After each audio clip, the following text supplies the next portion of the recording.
지난 11일이었습니다. 대전의 한 초등학교 교사가 극단적인 선택을 하고 나서 악성 민원에 시달려서 극단적인 선택을 했는 거 여러분 기억하시죠? 교사가 이번에 벌써 몇 번째입니까? 그런데 그와 관련해 가해자로 지목된 학부모 가운데 한 사람이 SNS에 억울하다고 입장문을 올렸습니다. 세상에 퍼진 악성 루머에 입장을 표명하고자 글을 올립니다. 2019년 1학기 초부터 아이의 행동이 이상했습니다. 2학기가 끝날 무렵 틱장애 증상이 있는 걸 알게 됐습니다. 학교에서 무슨 일이 있었는지 확인해 보니 아이가 교장실에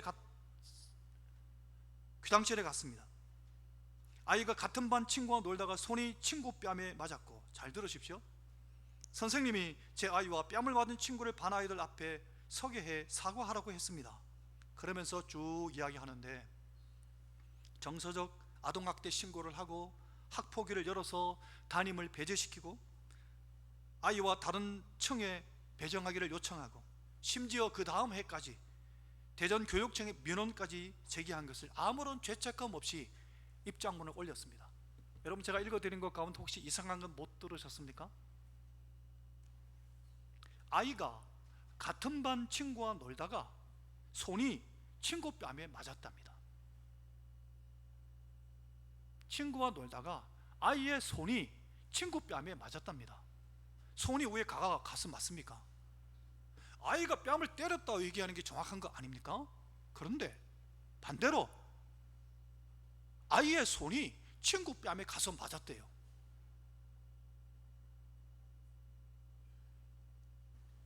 이러한 사상을 갖고 있는 학부모로 밑에 있는 아이들을 어떻게 가르치죠?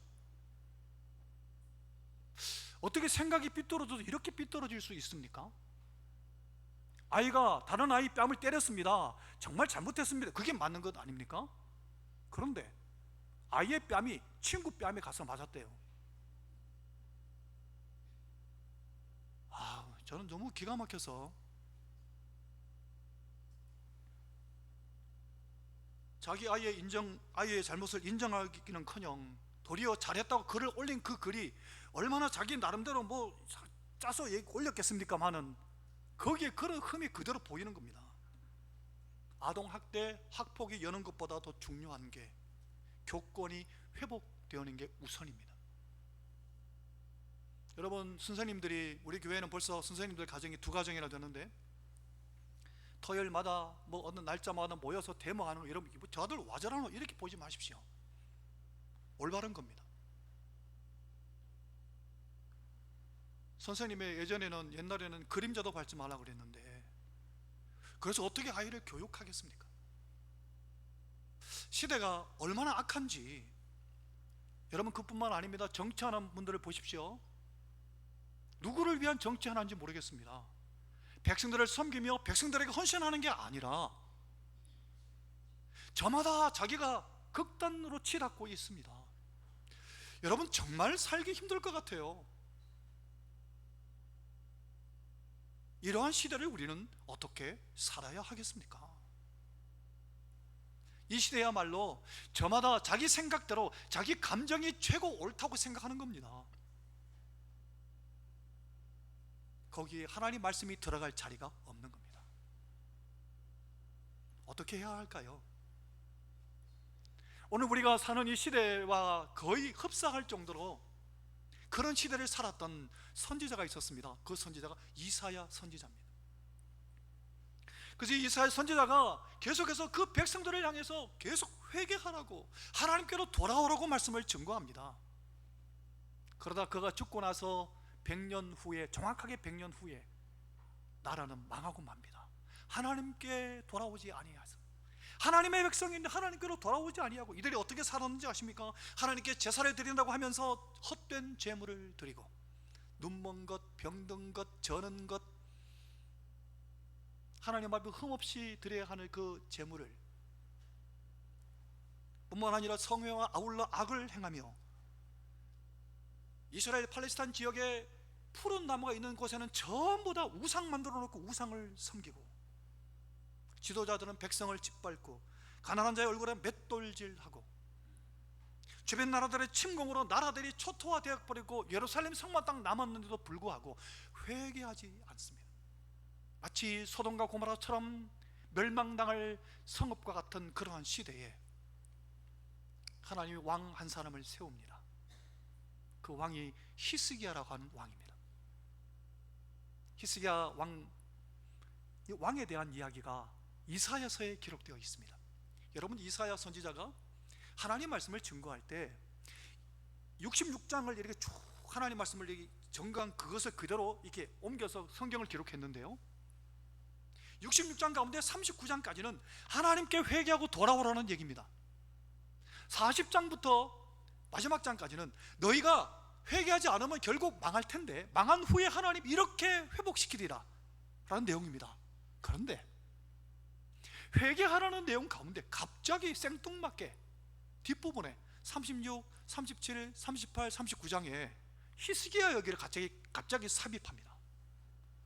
우리가 잘 아는 그 히스기야 왕, 그 사람 이야기를 갑자기 삽입합니다. 그 안에 왜 그랬을까요? 하나님께서 이사야 선지자를 통해서 오늘 우리에게 하고자 하시는 말씀이 있는 겁니다. 뭘 말씀하고 싶어 하실까요? 여러분, 히스기야라는 왕은 여러분 우리가 잘 아는 것 같이 유다의 역대 왕들 가운데 가장 다윗 같은 왕이었습니다. 다윗같이 정직하고 하나님 앞에 하나님 말씀대로 살았던 왕이요, 전국 각처에 푸른 나무마다 있는 모든 우상들을 다 회파하고 하나님 앞에 예배를 회복하기 위해서 최초로 하나님 앞에 유월절을 바르게 지키자고 이미 망한 북이스라엘 사람들에게도 편지를 보내가 여러분 가운데 혹시 예배를 회복하고 싶은 사람들이 있습니까? 예루살렘 성으로 오십시오. 예루살렘 성전으로 오셔서 함께 유월절을 지킵시다 했던 왕이었습니다. 25세 왕이 되어가 29년 동안 나라를 다스렸습니다. 이 히스기야 어느 정도로 하나님 마음에 합했던고 하면 모세 시대 때 있었던 놋뱀이 그때까지 있었던가 봅니다. 그 놋뱀을 갖다 놓고 꼽아놓고 백성들이 거기다 전하는 겁니다. 그거를 다 박살을 내가 버린 사람, 하나님만을 섬기고 하나님만을 바르게 예배하기를 사모했던, 나라 전체를 개혁하려 했던 그 왕 히스기야에게 갑자기 고난이 안팎으로 찾아왔습니다. 안으로는 그에게 죽을 병이 걸리게 되었고 밖으로는 아수라는 나라가 여러분 그 당시에 남쪽 유다의 모든 성을 다 정복하고요, 예루살렘을 에워싼 겁니다. 이 위기 앞에 히스기야가 어떻게 했는지 하나님은 오늘 우리에게 그것을 가르치고 싶어 하십니다. 그런데 여러분이 히스기야의 기록을 기록한 이사야서를 보면 36, 37장에 아수르가 망한 내용이 나옵니다. 그 다음에 38장이 오늘 본문입니다. 그러면 이 기록된 순서로 봤을 때 아수르가 완전히 망한 후에 그 다음에 히스기야의 몸에 병이 찾아온 것 같이 그렇게 기록되어 있습니다. 과연 그럴까요? 오늘 본문에 여러분 6절 한번 보시겠습니까? 6절을 보면 이렇게 기록하고 있습니다. 같이 읽어보겠습니다. 6절 말씀, 시작. 너와 이 성을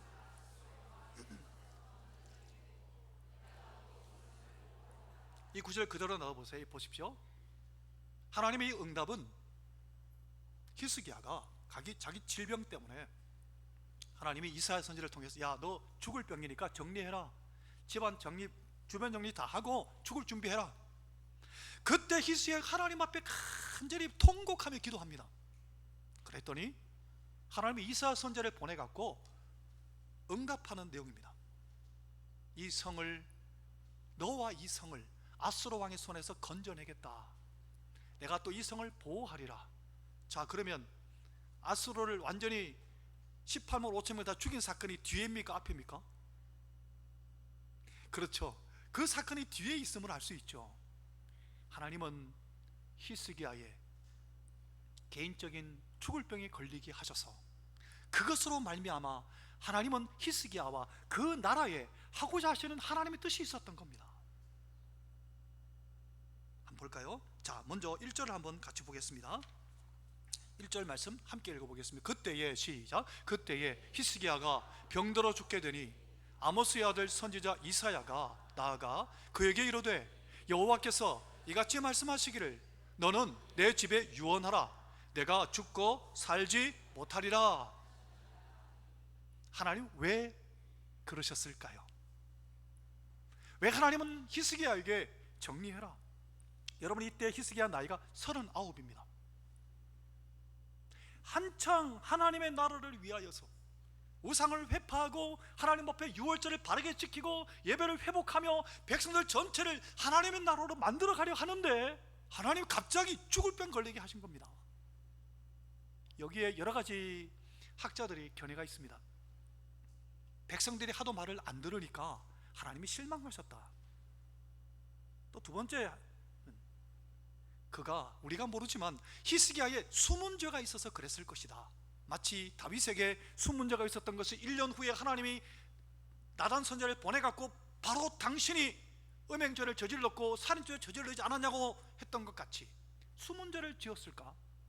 여러 가지 설이 있지만 사실은 여러분 성경을 다시 읽어보면 또 확실하게 연구하고 파악을 해보면 하나님의 이 고난 속에 히스기야를 몰아넣으신 이유가 있습니다. 개인적인 이 고난 앞에 하나님 앞에 간절히 기도하여서 하나님의 응답을 받고 수명이 15년 연장되는 그 기적을 경험하게 하심으로 말미암아 나라의 이 아수르 앞에 위기도 넉넉히 이기게 하시기 위한 하나님이 히스기야를 훈련하시고 연단하신 거기에 뜻이 있었던 겁니다. 이 체험으로 말미암아 이 히스기야는 아수르와의 전쟁에서 18만 5천 명이라는 그 대군 앞에 대승리를 거두게 됩니다. 자기의 질병이 낫고 15년 수명만 연장시켜 받은 게 아니라 아수르와의 전쟁에서 승리하고 아수르가 그때부터 쇠락의 길을 걷기 시작합니다. 하지만 히스기야가 하나님 뜻을 왜 알았겠습니까? 얼마나 고통스러웠겠습니까? 성도 여러분, 오늘 우리의 삶의 정황에도 그렇지 않습니까? 너무 고통스러워서 오늘 하나님 말씀 듣고 좀 위로를 받으려고 예배에 참여했는데 이상하게 그날따라 설교가 막 회개하라고 막 치는 설교를 막 목사님이 하시는 겁니다. 와, 그럼 얼마나 절망스러울까요? 하나님, 도대체 저보고 어떻게 하라는 겁니까? 한 조각의 햇볕도 들 정도의 틈도 없는 저한테 왜 이렇게 나를 밟으십니까? 이런 마음이 안 들겠습니까? 이상하게도 고난은 몰아서 한꺼번에 몰아닥칩니다. 우리가 이런 고난 앞에 맞닥뜨릴 때 여러분 어떻게 하면 될까요? 하나님은 거기에 대한 열쇠를 너무나도 정확하고 분명하게 우리의 히스기야를 통해서 가르치고 있습니다. 히스기야의 경험과 삶을 통해서 우리에게 주시는 메시지가 있는 겁니다. 여러분, 나라는 계속 아수르에게서 공격당하고 있지요. 자기 몸에는 질병이 걸렸지요. 죽을 병이라 하지요. 이런 절망적인 상황에서 히스기야가 어떻게 했겠습니까? 이렇게 했습니다. 2절 3절 함께 읽어보겠습니다. 2절 3절 히스기야가 시작. 히스기야가 얼굴을 벽으로 향하고 여호와께 기도하여 이르되 여호와여 구하오니 내가 주 앞에 진실과 전심으로 행하며 주의 목전에서 선하게 행한 것을 기억하옵소서 하고 히스기야가 심히 통곡하니 3절 그대로 놔둬보세요. 히스기야가 이 절망적인 상황 앞에 하나님 앞에 간절히 기도하는데요, 기도 내용을 보면 내가 주 앞에서 진실과 전심으로 행하며 주의 목전에 선하게 행한 것을 기억하옵소서, 마치 내가 의롭게 살았는데 하나님 내게 와익하십니까? 그런 것 같이 보여지지 않습니까? 아닙니다. 그런 말이 아니라 내 중심을 봐달라는 겁니다. 하나님, 내 중심이, 나는 비록 부족하고 연약한 것이 많습니다만은 그러나 하나님 앞에 진실되게 살려고 했고 내가 전심으로 하나님 향해 했던 것을 하나님 알지 않습니까? 긍휼을 베풀어 달라고, 나를 불쌍히 여겨 달라고 믿음으로, 한 가닥 믿음으로 하나님 앞에 기도합니다. 그러면서 어떻게 합니까? 심히 통곡했다 그랬습니다. 심히 통곡했습니다. 성도 여러분, 하나님을 향해서 우리가 통곡하며 기도하는 것, 이거 하나님은 굉장히 기뻐하십니다. 우리나라는 정서가 체면 문화가 많아서 남들 앞에 우는 것을 아주 부끄럽게 여깁니다. 그런데 하나님 앞에서는 괜찮습니다. 하나님 앞에서는 내가 어린아이 아닙니까? 저도 한 번씩 설교하다가 한 번씩 울기도 하는데 왜 그렇습니까? 여러분 앞에 있는 게 아니라 하나님 앞에서 설교하니까요. 여러분, 하나님 앞에 섰을 때는 내가 기도하거나 내가 예배하거나 내가 눈물이 복같이 올라올 때는 우십시오. 하나님 그거 기뻐하십니다. 오히려 체면 때문에 하나님 앞에 내 것을 내어놓지 못할 때 이런 내 문제가 해결되지 않습니다. 하나님 앞에 통곡하며 기도한 그것을 하나님이 얼마나 기뻐하셨는지, 여러분 다른 성경 이 본문에 대칭되는 다른 열왕기서를 보면 이 이사야 선지자가 왕궁에서 나와가 뜰로 걸어가는데 하나님 바로 응답 주십니다. 기도하기가 무섭게 하나님 응답하신 겁니다. 몇 분 기도했는지 모르겠습니다만 그리 오래 기도하지 않았던 것 같아요. 통곡하니까 하나님 바로 응답하셔서 이사야를 보내서 이렇게 말씀하셨습니다. 4절 5절 같이 읽을까요? 이에 시작. 이에 여호와의 말씀이 이사야에게 임하여 이르시되 너는 가서 히스기야에게 이르기를 내 조상 다윗의 하나님 여호와께서 이같이 말씀하시기를 내가 네 기도를 들었고 내 눈물을 보았노라. 내가 내 기도를 들었고 내 눈물을 보았노라. 사랑하는 성도 여러분, 우리가 예배할 때, 우리가 기도할 때, 우리가 통곡할 때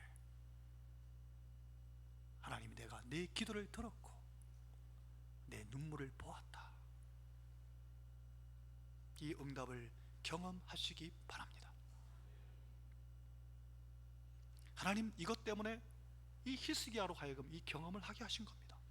그리고 이사야에게 이걸 기록해서 하나님의 오고 오는 모든 백성들에게 이것을 말씀하고 계신 겁니다. 여러분, 히스기야의 이 믿음이 얼마나 대단했습니까? 기도할 힘이 어디 있었겠습니까? 하나님마저도 야 정리해라, 너 마지막이다. 그러면 소망이 없죠. 하나님이 그렇게 말씀하셨다니까. 그런데 어떻게 했습니까? 벽을 보고 기도했다고 기록합니다. 벽을 보고 기도한 건 뭘까요? 사람의 말을 듣지 아니하고 사람에게 신경 쓰지 오직 하나님께만 집중하여서 기도한 겁니다. 그러면서 통곡하며 불쌍히 여겨 달려 하나님 앞에 기도합니다. 조금 이따가 그 기도의 내용을 살펴볼 텐데요, 하나님은 그의 믿음과 그의 눈물을 보신 겁니다. 여러분, 믿음이 얼마나 중요한가 하면 예수님께서 갈릴리 가나의 혼인잔치에 초대받으셨죠. 그때 포도주가 떨어졌어요. 그랬더니 예수님의 어머니가 예수님에게 이렇게 얘기합니다. 저 포도주 떨어졌다. 예수님 뭐라고 답변하신지 압니까? 내 때가 아직 안 됐습니다. 아직 기적을 행할 때가 아니라는 겁니다. 그런데 마리아 하인들에게 말씀하시는 대로 무조건 순종해라. 순종했더니 어떻게 하셨습니까? 그 어머니의 믿음과 그 하인들의 믿음을 보시고 예수님이 물을 포도주로 바꾸셨습니다. 하나님의 때가 아닌데도 불구하고 믿음으로 기도하면 하나님은 기적을 행하시는 겁니다. 사랑하는 성도 여러분, 하나님은 우리가 기도하고 통곡하고 눈물 지을 때, 우리가 믿음으로 기도할 때 하나님은 들어주십니다. 하물며 생명에 대한 기도인데요, 환난이 닥친 그 환난에 대한 기도인데 하나님 안 들으시겠습니까? 사랑하는 성도 여러분, 히스기야의 믿음의 기도를 들으시고 눈물의 기도를 들으신 것 같이 오늘 우리도 위기와 고난 앞에 부닥칠 때에 믿음으로 기도하는 복된 성도들 되시기를 예수님 이름으로 축원합니다. 하나님은 그러면서 약속의 말씀을 주십니다. 그 약속이 6절입니다. 아까 읽어봤지만 제가 한번 읽어볼게요. 너와 이 성을 아수르 왕의 손에서 건져내겠고 내가 또 이 성을 보호하리라.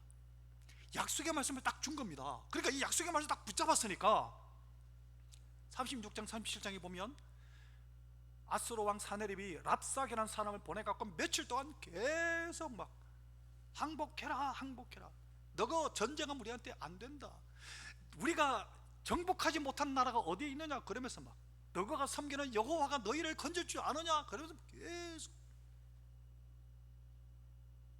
그때 히스기야 마음이 흔들리지 않았겠습니까?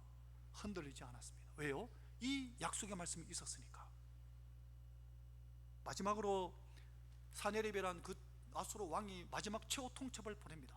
너 이번에 항복 안 하면 끝이다, 박살을 내버리겠다. 편지를 받아가 어떻게 합니까? 히스기야가 성전에 올라가 편지를 펴놓고, 하나님 편지 보십시오, 이 최후 통첩을 보십시오. 하나님이 이러면 능멸한 저들을 하나님이 가만히 두고 보시겠습니까? 하나님이 약속하신 말씀 아니 있습니까? 약속하신 말씀도 우리를 건져 주십시오. 하나님이 그날 밤에 18만 5천 명의 아수르 대군을, 18만 5천 명, 18명 아닙니다. 18만 5천 명 하나님이 쓸어버리십니다. 사랑하는 성도 여러분, 그래도 하나님께서 히스기야가 혹시 의심이 들까 싶어 갖고 정표를 준 게 아까 21절 22절이 6절 다음에 들어가면 스토리가 맞습니다. 그 다음 7절 8절을 보면 이렇게 말씀하십니다. 여호와께서 뭐라고 하셨는가 하면 해시계 이야기를 하십니다. 여러분, 그 당시 해시계가 있었던 거 보면, 해시계 그림자가 탁탁탁탁 이렇게 진행해 가는, 해가 넘어감에 따라서 탁탁탁 그림자가 돌아가는데, 이걸 뒤로 15도 물러가도록 하나님이 해 그림자를 10도, 15도가 아니라 10도를 뒤로 물러가도록 징조까지, 정표까지 보여주셨습니다. 하나님 왜 정표까지 보여주셨을까요? 히스기야의 믿음이 흔들리지 않게 하시려고.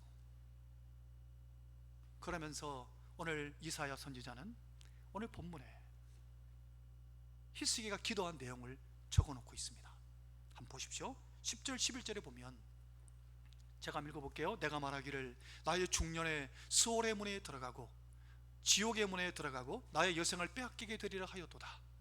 내가 또 말하기를 내가 다시는 여호와를 배웁지 못하리니 산자의 땅에서 다시는 여호와를 배웁지 못하겠고 내가 세상의 거민 중에서 한 사람도 다시는 보지 못하리라 하였도다.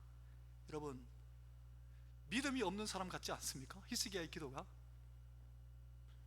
사도 바울은 어떻게 기도했었습니까? 디모데후서에 보면 사도 바울은 이렇게 고백하지 않았습니까? 나는 선한 싸움을 싸우고 나의 달려갈 길을 마치고 믿음을 지켰으니 이제 후로는 나를 위하여 의의 멸류관이 예비됐다. 사도 바울은 의연하게 죽음 앞에서 내 달려갈 길을 다 마쳤다라고 고백했습니다. 그런데 히스기야, 그렇게 신앙이 좋은 왕이, 여러분 죽음이 두렵다고 막 지금 기도하는 겁니다.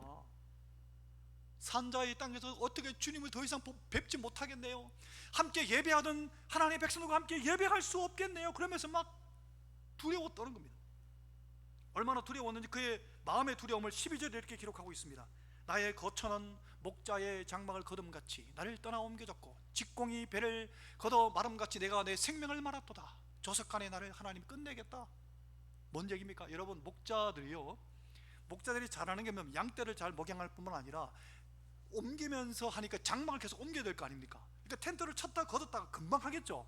텐트를 금방 걷는 것 같이, 배틀 짜는 사람들이 배를 짜갖고 배를 도락 말아갖고 가는 것 같이 마치 내 목숨이 그렇게 말려가는 것 같구나 라면서 심리적인 고통을 호소합니다. 그 다음 13절에 보면 육체적인 고통을 얘기하고 있습니다. 내가 아침까지 견디었사오나, 더 정확하게 오늘을 보면 내가 아침까지 고통스러웠으나, 그게 정확한 번역입니다. 내가 아침까지 고통스러웠으나, 사자가 양을 그 뼈를 부서뜨리는 것 같이 뼈까지 아픈 거예요. 밤새도록 아파갖고 잠을 못 자는 겁니다.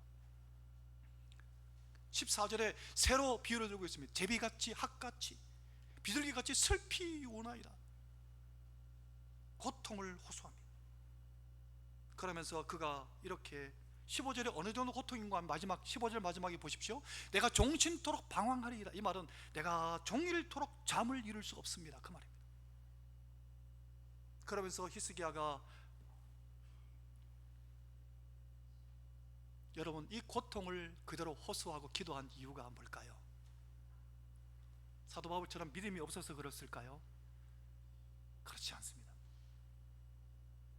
여러분, 류현진 선수가 ML 메이저리그에 가가지고 투수로 던지지 않습니까? 근데 류현진이가 보십시오, 잘 던지고 있는데 기가 막히게 스트라이크 나가고 스트라이크 아웃 시키고 있는데 갑자기 감독이 야 너 나와, 그럼 유현진이가 얼마나 마음이 답답겠어요? 손흥민이가 축구 한점 잘 골을 넣고 막 하고 있는데, 야 너 갑자기 나와. 꼭 그와 같이 히스기야가 하나님 나라를 위해서 열심히 수고하고 충성하고 섬기고 있는데, 야 너 그만 내려와. 얼마나 답답겠습니까? 그걸 이야기하는 겁니다. 그러면서 육체적인 고통까지도 슬퍼하며 하나님 앞에 중보하고 기도하는 겁니다. 믿음이 없어서가 아니라 하나님이 나라는 왜 합니까? 이 답답함을 어떻게 합니까? 호소하는 겁니다. 16절을 같이 한번 읽어보겠습니다. 주여, 시작. 주여, 사람이 사는 것이 이에 있고 내 심령의 생명도 온전히 거기에 있사오니 원하건대 나를 치료하시며 나를 살려주옵소서. 하나님 한 번만 살려주세요 라고 기도하는 겁니다. 이 백성들은 왜 하란 말입니까? 하나님 내 나이 아직 39입니다. 살려주세요. 기도하는 겁니다. 그 기도가 여러분 참 놀랍게도 감사 기도로 확 바뀝니다. 17절부터 20절까지를 보면 내게 평안을 주기 위해서 고통을 더하셨구나, 멸망의 구덩이에서 나를 건지셨다, 과거형으로 표현합니다. 또 내 모든 죄를 주의 등 뒤에 던지셨습니다. 기도하다가 보니까 하나님이 내 죄를 다 사해 주신 것이 확신이 확 오는 겁니다. 기쁨이 확 밀려오는 겁니다. 그러면서 그가 17, 18, 19, 20절 계속 감사하고 찬송하는 내용이 쫙 이어집니다. 결국 히스기야가 고침받고 나음을 얻고 생명이 15년 연장받고 그 뒤에 아스로와의 전투에서도 대승리를 거두게 됩니다. 사랑하는 성도 여러분, 이 은혜가 오늘 우리에게 있기를 예수님 이름으로 축원합니다. 이 은혜를 경험했던 또 다른 사람 한 사람을 제가 소개하고 말씀을 마치겠습니다. 그 사람 사도 바울인데요, 사도 바울만큼 고통 많이 당해본 사람 누가 있겠습니까? 바울이 그런 고백을 했습니다. 고린도후서 12장 10절입니다. 이번 한 주간 이 말씀 붙잡고 살아갑시다. 그러므로 내가 그리스도를 위하여 약한 것들과 능력과 궁핍과 박해와 곤고를 기뻐하노니 이는 내가 약한 것 때에 강함이라. 이 구절 그대로 놔둬보세요. 여기 제가 설명해 드릴게요. 약한 것들이라는 표현은 병든 것들을 가리킵니다. 병약한 것들과 욕을 얻어먹는 능력과, 궁핍이라는 것은 돈이 하나도 없는 걸 가리킵니다. 돈이 하나도 없어서 헐벗는 것과 박해받는 것과 곤고는 고통당하는 것과, 사도 바울이 고통을 얼마나 많이 당했습니까? 이것을 내가 기뻐한다고. 왜냐하면 내가 약한 그때에 하나님이 강하게 하시고 나를 은혜를 베어주신다는 것을 그는 경험했기 때문입니다. 히스기야 이름도 여호와께서 강하게 하신다는 뜻을 갖고 있습니다. 사랑하는 성도 여러분이요, 여호와께서 강하게 하시는 사람으로 살아가시기를 살아계신 예수님 이름으로 축원합니다.